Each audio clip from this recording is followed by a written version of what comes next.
नमस्कार विद्यार्थी मित्रांनो, सायन्स स्टडी या यूट्यूब चॅनलवरती तुमचं स्वागत आहे. आज आपण क्लास 12 फिजिक्स याचा चॅप्टर नंबर 13 ए सी सर्किट हा आपण चालू करणार आहोत. आपल्या सर्वांना माहीत आहे दोन प्रकारची इलेक्ट्रिसिटी सप्लाय असतात, डी सी आणि ए सी. डी सी ज्याला आपण काय म्हणत असतो, डायरेक्ट करंट. ए सी ज्याला आपण काय म्हणतो, ऑल्टरनेटिंग करंट.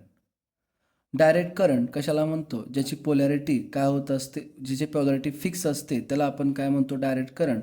बट ज्याची पोलॅरिटी नेहमी बदलत राहते त्याला आपण काय म्हणतो, ऑल्टरनेटिंग करंट. हे आपण डायग्राम कुठे ना कुठे नक्की बघितलं असेल. जर हे स्ट्रेट लाईन हे कशामध्ये असतं, डायरेक्ट करंटमध्ये, तर याच्यामध्ये तुम्ही बघू शकता असे तुम्हाला डायरेक्शन चेंज होताना दिसते, याला काय म्हणतात, ऑल्टरनेटिंग करंट. ओके. आपल्याला माहीत आहे की because of the low cost and the convenience of transport most of the जी इलेक्ट्रिसिटी सप्लाय केली जाते ती कोणत्या फॉर्ममध्ये केली जाते, ए सीच्या फॉर्ममध्ये. लक्षात ठेवा, due to low cost and convenient of transport the electricity is mostly supplied as a C. Even आपल्याला हे सुद्धा माहीत आहे, आपल्या घरामध्ये काही डिव्हायसेस आहेत जसं की टी व्ही असेल, कॉम्प्युटर असेल, ओके, किंवा लॅपटॉप असेल. हे जे काही डिव्हायसेस आहेत याच्यामध्ये ए सीचं कन्व्हर्जन कशामध्ये होत असतं, डी सीमध्ये होत असतं, आणि ते डी सीवरती चालणारे डिव्हायसेस आहेत. त्यामध्ये रेक्टिफायर नावाचा एक कंपोनंट यूज केला जातो, जो आपण चॅप्टर नंबर 16मध्ये डिटेलमध्ये पाहणार आहोत. बट मोस्ट ऑफ द जे आपले डोमेस्टिक डिव्हायसेस आहेत, for example fan, fridge, air conditioner, induction heater, coil heater, हे डायरेक्टली कुणावरती चालतात, ए सीवरती चालतात. ओके. आणि जवळपास प्रत्येक डिव्हायसेसमध्ये आपण इंडक्टर असेल, रजिस्टर असेल किंवा कॅपॅसिटर, हे तिन्ही किंवा या तिन्हीपैकी एखादा कंपोनंट आपण डिव्हायसेसमध्ये यूज करतो. त्याच्यानंतर ए सी शॉक जो असेल किंवा अल्टरनेटिव्ह करंटचा जो शॉक असतो तो कसा असतो, अट्रॅक्टिव्ह, आणि डायरेक्ट करंटचा जो शॉक असतो तो कसा असतो, रिपल्सिव्ह. लक्षात ठेवायचं, जर समजा 220 वोल्टचा ए सी असेल किंवा 220 वोल्टचा डी सी असेल तर 220 वोल्ट ए सी हा मोर डेंजरस असतो than the 220 volt D C. Okay. लक्षात ठेवा, ह्याचा एक फॉर्म्युला आहे जो आपण पुढे डिराईव्ह करणार आहोत. पण 220 वोल्ट ए सीची जी मॅक्झिमम वोल्टेजची व्हॅल्यू असते ती जवळपास किती असते, 311 वोल्ट. ओके. त्याच्यामुळे इंट्रोडक्शनमध्ये आपण हे पाहिलं, ए सी काय असतं, डी सी काय असतं, आणि त्याच्यानंतर याचे आपण युजेस कुठं करतो ते. त्याच्यानंतर आपण नेक्स्ट पॉईंट घेणार आहोत, तो आहे ए सी जनरेटर. कुठला आहे लक्षात ठेवायचं, ए सी जनरेटर. ओके. जनरेटर हे ते डिव्हायसेस असतात जे काय काम करतात, मेकॅनिकल एनर्जीला इलेक्ट्रिकल एनर्जीमध्ये कन्वर्ट करतात, किंवा सिम्पली इलेक्ट्रिकल एनर्जी जनरेट करण्यासाठी तुम्ही जे डिव्हायसेस वापरता त्याला म्हणतो आपण जनरेटर. जनरेटर दोन प्रकारचे असतात, ए सी आणि डी सी. त्यातलं आपण ए सी जनरेटर हे बघणार आहोत. आता ए सी जनरेटरमध्ये जे काय ई एम एफ किंवा जे व्होल्टेज, ई एम एफ आणि व्होल्टेज एकच असतं, लक्षात ठेवायचं. ई एम एफ म्हणजे इलेक्ट्रोमोटिव्ह फोर्स आणि व्होल्टेजसुद्धा यालाच म्हणतात. ए सी जनरेटरमध्ये जो ई एम एफ डेव्हलप होतो तो कसा असतो, टाईम डिपेंडेंट असतो, आणि ज्याची इक्वेशन कशी दिलेली आहे, E is equal to E not sine omega T. हे ई म्हणजे काय असेल, ई एम एफ प्रोड्युस्ड.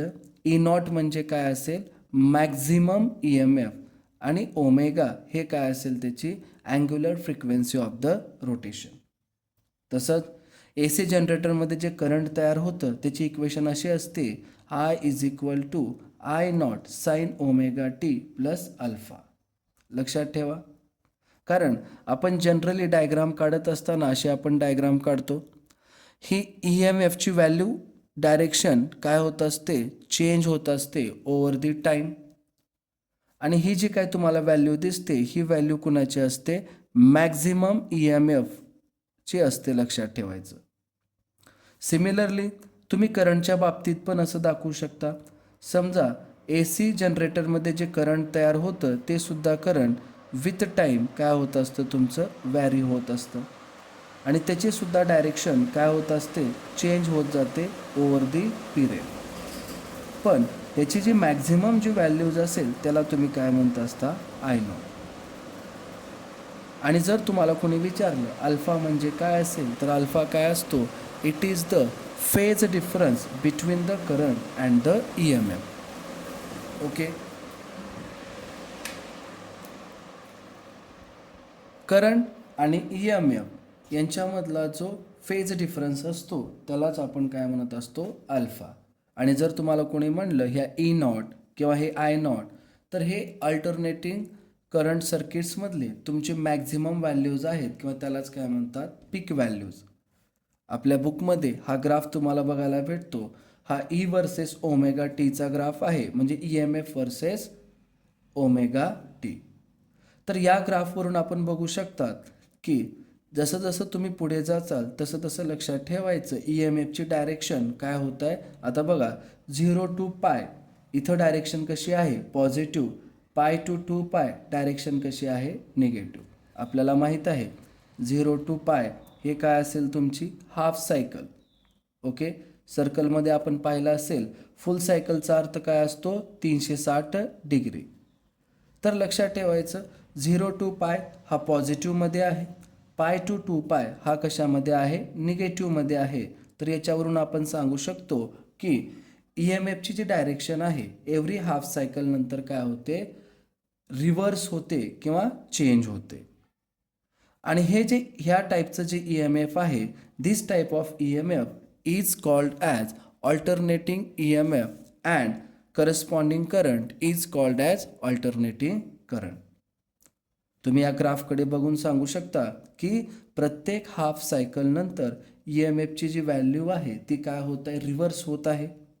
आणि या प्रकारचं जे ई एम एफ असतं या ई एम एफला आपण म्हणतो ऑल्टरनेटिंग ई एम एफ. आणि यासोबत जो करंट असतो या करंटला काय म्हणायचं ऑल्टरनेटिंग करंट. सॉरी. त्याच्यानंतर नेक्स्ट पॉईंट आहे average and R M S values. Okay. Peak values तुम्हाला सांगितलेलं आहे. आपण पीक व्हॅल्यूज कुणाला म्हणत असतो peak values of an alternating current or E M F is the काय असेल maximum value of the current or E M F in either direction. म्हणजे मॅक्झिमम व्हॅल्यू करंटची आणि ई एम एफची जी असेल त्यालाच आपण काय म्हणत असतो पीक व्हॅल्यू. आणि त्याला आपण आय नॉट किंवा कशाने शो दॅट करत असतो ई नॉट. जर तुम्हाला कोणी म्हणलं ई नॉट म्हणजे काय असेल peak value of the E M F आणि जर तुम्हाला कोणी म्हणलं आय नॉट काय असेल peak value of the current. लक्षात ठेवा जर तुम्हाला पीक व्हॅल्यू हा जर कोणी विचारलं तर सांगायचं it is the maximum values of the current or E M F in the either direction. Either direction हा शब्द का वापरतो कारण आपल्याला माहीत आहे इन ऑल्टरनेटिंग किंवा in A C the direction of the E M F and current is reverse every half cycle. लक्षात ठेवायचं प्रत्येक हाफ सायकल नंतर म्हणजे 0 to पायच्या नंतर काय होत असतं यांची डायरेक्शन काय होत असते रिव्हर्स होत असते. ओके. हे तुम्हाला सांगितलेलं आहे. त्याच्यानंतर जो नेक्स्ट पॉईंट आहे तो आहे लक्षात ठेवायचं average value of A C. कुणाची average value average value of the A C. आता average value of A Cs आपण का घ्यायचं तर लक्षात ठेवायचं ॲव्हरेज व्हॅल्यू ऑफ व्होल्टेज किंवा करंट आपण नेहमी घेत असताना ए सीमध्ये ओव्हर काय घेत असतो 1/2 सायकल. लक्षात ठेवा average value of A C म्हणजे काय average of all values of the voltage or current over 1/2 cycle. असं का आपण घेत असतो तर नेहमी लक्षात ठेवायचं average over a full cycle is always काय असेल 0. त्याच्यामुळं आपण नेहमी लक्षात ठेवायचं काय करत असतो ओव्हर 1/2 सायकल ॲव्हरेज काढत असतो. कधीही फुल सायकलमध्ये आपण ॲव्हरेज काढत नाहीत. आता फुल सायकल हाफ सायकल म्हणजे काय ही काय झाली आपली हाफ सायकल आणि इथून जर आपण इथंपर्यंत आलो तर ह्याला आपण काय म्हणत असतो फुल सायकल. बट ज्या काय सगळ्या व्हॅल्यूज असतील करंटच्या असू द्या किंवा व्होल्टेजच्या त्या आपण फक्त कुठे घेत असतो ओव्हर अ हाफ सायकल. कशामुळे? Because the average over a full cycle is always zero since the average values of जे काय तुमच्या साईन ओमेगा टी असणार आहे त्याची व्हॅल्यूसुद्धा काय असणार आहे? झिरो. ओके. आता फॉर वन हाफ सायकल आपल्याला माहीत आहे, समजा ही तुम्ही पासून बीपर्यंत इथून इथंपर्यंत आपण काय घेतलो? एक हाफ सायकल घेतलो, तर या ठिकाणी थिटाची व्हॅल्यू कुठून कुठंपर्यंत चेंज होत असते? 0 पासून पायपर्यंत. मग तिथं जो साईन थिटा बदलणार आहे, हा जो तुम्हाला ब्रॅकेट दिसतो, याला म्हणतात ॲव्हरेज ऑफ साईन थिटा. याला वाचताना काय वाचायचं? Average value of sine theta. काढत असताना आपण काय घेणार? Average of sine theta into D theta upon d theta, त्याचं integration over the half cycle. आता ओव्हर दी हाफ सायकल म्हणल्यानंतर आपण कुठून घेणार? 0 टू पाय लिमिट पुट करा. आता आपल्याला माहीत आहे साईन थिटाचं इंटिग्रेशन काय असतं? Minus cos theta. तर डी थिटाचं इंटिग्रेशन काय असतं? थिटा. ओके. त्याच्यानंतर हे upper limit lower limit use करायचं. एकदा काय करायचं? थिटाच्या ठिकाणी अप्पर लिमिट ठेवा मायनस कॉस पाय, ऑपरेशनचं मेन मायनस, आणि थिटाच्या ठिकाणी एकदा लोअर लिमिट ठेवा मायनस कॉस 0. खालीसुद्धा तुम्ही upper limit lower limit put करू शकता. एकदा अप्पर लिमिट पुट करा, व्हॅल्यू किती आली? Pi minus 0. ओके. आता आपल्याला माहीत आहे इथं बघा मायनस कॉस पायची व्हॅल्यू काय असते? -1. हे मायनस मायनस काय होणार आहे? +1. हे मायनस मायनस काय होईल आपलं? प्लस, आणि कॉस 0ची व्हॅल्यू काय असते? 1. मग 1 + 1 काय येणार आहे तुमचं? 2 अपॉन पाय. पायची व्हॅल्यू किती असते? 3.14 किंवा 22/7 यूज करा. तुम्हाला over a one half cycle जो साईन थिटा भेटणार आहे त्याची व्हॅल्यू काय भेटणार आहे? 2 अपॉन पाय, दॅट इज 0.637. हे पाठ ठेवा. ओके. आता हे तुमचं कुणाची ॲव्हरेज व्हॅल्यू झाली? साईन थिटाची ॲव्हरेज व्हॅल्यू झाली. ओके. पण जर आपल्याला काय काढायचं असेल? ॲव्हरेज करंट जर काढायचं असेल तर आपण काय करणार? लक्षात ठेवायचं 0.637 इंटू I0. आणि जर तुम्हाला ॲव्हरेज EMF जर काढायचं असेल तर आपण काय करणार? 0.637 इंटू काय? E0. ह्या व्हॅल्यू पाठ ठेवा. Equation 1, equation 2. ह्या AC सर्किटमध्ये ॲव्हरेज करंटची व्हॅल्यू फाइंड आउट करण्याचा फॉर्म्युला आहे 0.637 इंटू I0.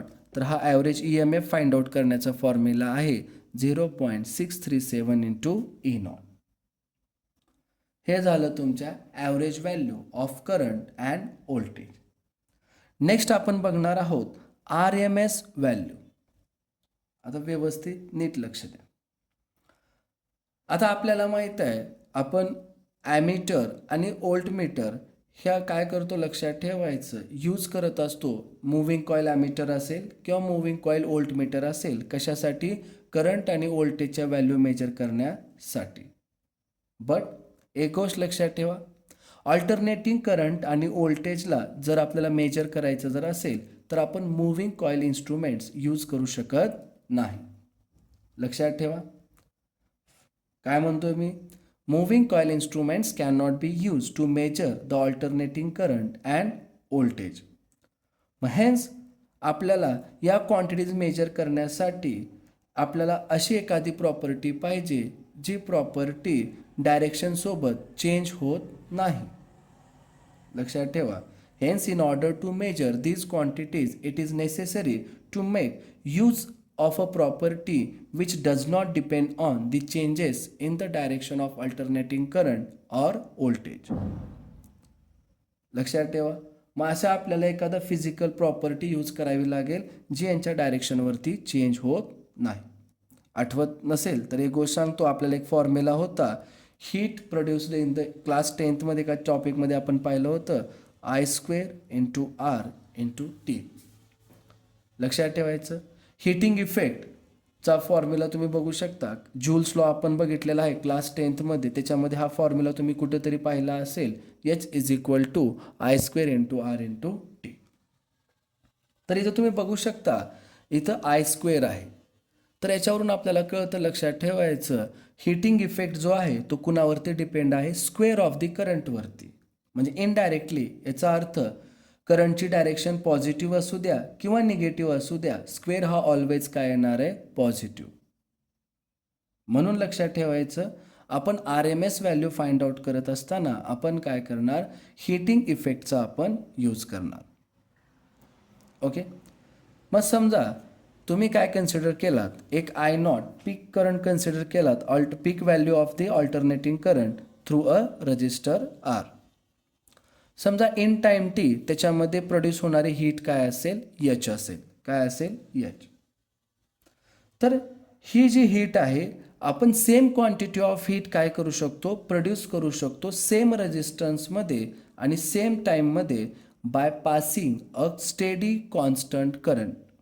लक्षात ठेवा, consider alternating current of peak value I0 flowing through a resistor of a resistor R. Let H be the heat produced in a time T. पण हे कुणामधून असेल, AC मधून produce झालेली heat असेल. But आपण काय करू शकतो, सेम क्वांटिटी ऑफ हीट तुम्ही प्रोड्यूस करू शकता सेम रजिस्टरमधून, सेम टायमिंगमधून, एक स्टेडी कॉन्स्टंट करंट पास करून.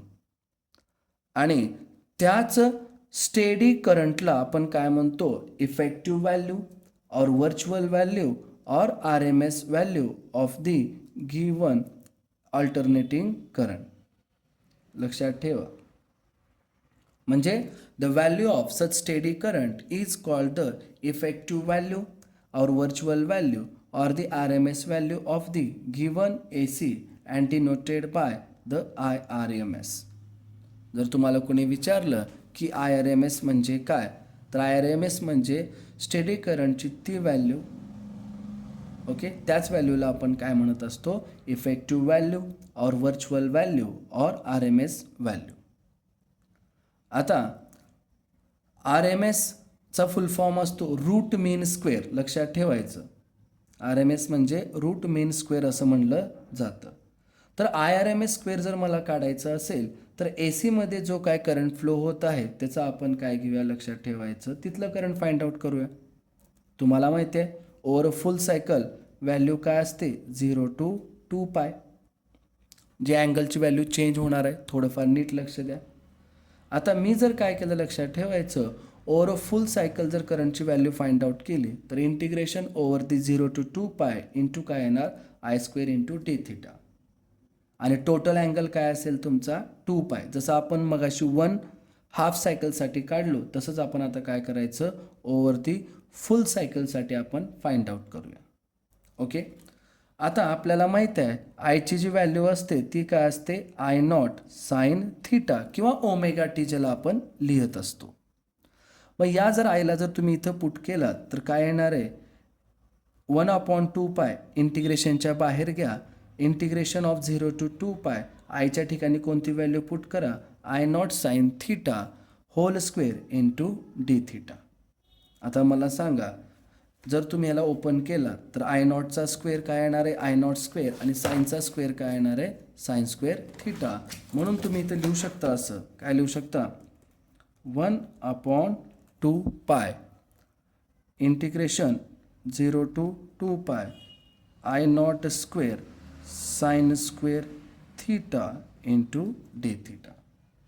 आता हे I0 काय असतं रे बाळांनो, I0 असतं पीक व्हॅल्यू ऑफ दी करंट किंवा maximum value of the current, ज्याची व्हॅल्यू कधीही चेंज होत नाही. ओके. म्हणून ह्याला इंटिग्रेशनच्या बाहेर घ्या, जे कॉन्स्टंट आहे, मग आतमध्ये फक्त काय राहतं, I0 स्क्वेअर अपॉन 2 पाय इंटिग्रेशन ओव्हर दी 0 to 2 पाय ऑफ कोणाचं, sine square theta into D theta. आता बघा, ज्यांचं मॅथमॅटिक्स आहे त्यांना हे इंटिग्रेशन सॉल्व करता येतं, नसेल येत तर लक्ष द्या, आपल्याला माहीत आहे cos 2 थिटाचा फॉर्म्युला काय असतो, 1 - 2 साइन स्क्वेअर थिटा. मग इथून जर आपण जर काय केलं, लक्षात ठेवायचं, 2 साइन स्क्वेअर थिटाची जर व्हॅल्यू तुम्ही काढायला गेला तर 2 साइन स्क्वेअर थिटा बरोबर काय भेटतं तुम्हाला, 1 - cos 2 थिटा. मग आता मला सांगा, साइन स्क्वेअर थिटा बरोबर काय भेटणार आहे 1 मायनस कॉस 2 थीटा अपॉन 2. म्हणजे मगाशी जे इक्वेशन होतं कुठलं integration of 0 to 2 pi sine square theta into D theta, तर त्या साइन स्क्वेअरच्या ठिकाणी आपण काय व्हॅल्यू पुट केलेली आहे 1 minus cos 2 theta upon 2 into D theta. आता आपल्याला माहीत आहे. ओके, हे 2 परत इंटिग्रेशनच्या बाहेर घ्या. 2 इंटू 2 काय येणार आहे 4 आय नॉट स्क्वेअर अपॉन 4 पाय. इंटिग्रेशन ऑफ 1चे इंटिग्रेशन काय असतं थीटा. साइन 2 थीटाचं कॉस 2 थीटाचं इंटिग्रेशन काय असतं साइन 2 थीटा अपॉन 2. इंटिग्रेशन काढल्यानंतर lower limit upper limit put करायचं. एकदा या ब्रॅकेटमध्ये काय ठेवा कम्प्लिटली अप्पर लिमिट, म्हणजे कुणाची व्हॅल्यू ठेवायची आपल्याला 2 पायची व्हॅल्यू ठेवायची. मग 2 pi minus sign 2 into 2 4 pi upon 2 main minus lower limit ठेवा 0 मायनस साइन 0 अपॉन 2. ही जी कंप्लीट टर्म आहे ही कंप्लीट टर्म काय होईल 0, कारण साइन 4 पायची व्हॅल्यू 0 असते 0/2 0. साइन 0ची व्हॅल्यू 0 असते 0/2 0, म्हणजे शिल्लक काय राहतं फक्त 2 पाय. मग हे 2 पाय जर आपण घेतलं पाय पाय काय होतं कॅन्सल, आणि त्याच्यानंतर तुम्हाला काय भेटतं 2 1 जा 2 2 2 जा 4. मग IRMS होल स्क्वेअर बरोबर काय आलं आय नॉट स्क्वेअर अपॉन 2. मग मला ह्याचं स्क्वेअर रूट घ्यायचं आहे, तर IRMSची व्हॅल्यू आय नॉट स्क्वेअरचा स्क्वेअर रूट काय येईल आय नॉट, तर 2चं स्क्वेअर रूट काय येतं √2. ओके, आणि त्याच्यानंतर 1 अपॉन √2ची व्हॅल्यू असते बाळांनो काय असते 0.707. म्हणजे जर तुम्हाला RMS करंट काढायचा असेल सर्किटमध्ये तर काय फॉर्म्युला वापरायचा 0.707 इंटू आय नॉट. आणि सिमिलरली जर तुम्हाला RMS EMF जर काढायचं असेल तर काय फॉर्म्युला वापरायचा E naught upon √2 that is 0.0707 into E naught. हे आय नॉट आणि हे ई नॉट काय असतील तुमचे peak values of the alternating current and EMF. अशा पद्धतीनं या टॉपिकमध्ये आपण इंट्रोडक्शन पाहिलं. त्याच्यानंतर AC जनरेटरमध्ये फॉर्म्युले कसे यूज करायचं ऑल्टरनेटिंग करंटसाठी ऑल्टरनेटिंग EMFसाठी. त्याच्यानंतर ॲव्हरेज व्हॅल्यू ऑफ करंट काय असतात, ॲव्हरेज व्हॅल्यू काय असतात तुमच्या 0.637 इंटू आय नॉट किंवा 0.637 इंटू ई नॉट. तर RMS व्हॅल्यूज काय असतात 0.707 I not and 0.707 E not. Okay, हे फॉर्म्युले इम्पॉर्टंट आहेत. याचे डेरिवेशन 2 मार्काला बोर्ड एक्झामिनेशनला आपल्याला विचारतात किंवा याच्यावरती काय असतात न्यूमरिकल्स. त्याच्यामुळे आजच्या लेक्चरमध्ये तुम्हाला हे फॉर्म्युले पाठ असले पाहिजेत. जर कोणी तुम्हाला करंट काढा म्हणलं तर EMF जर काढा म्हणलं फॉर्म्युला काय असेल E naught sine omega t general ACमध्ये. करंटचा फॉर्म्युला काय असेल I not sine omega T plus alpha पुढे असतं, पण फेज दोघाची फेज सेम असेल तर व्हॅल्यू काय असते याची 0. ते जर तुम्हाला कोणी विचारलं ॲव्हरेज करंट काय असेल तर काय सांगणार 0.637 into I not. Average EMF जर काय असेल म्हणून विचारलं तर काय सांगणार 0.637 इंटू ई नॉट. जर तुम्हाला कोणी RMS करंटची जर व्हॅल्यू विचारली काय सांगायचं 0.707 आय नॉट.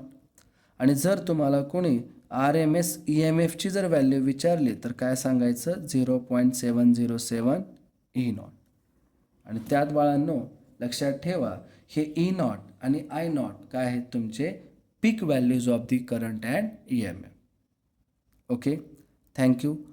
नेक्स्ट लेक्चरमध्ये आपण पुढचा पार्ट चालू करूया. Okay, bye.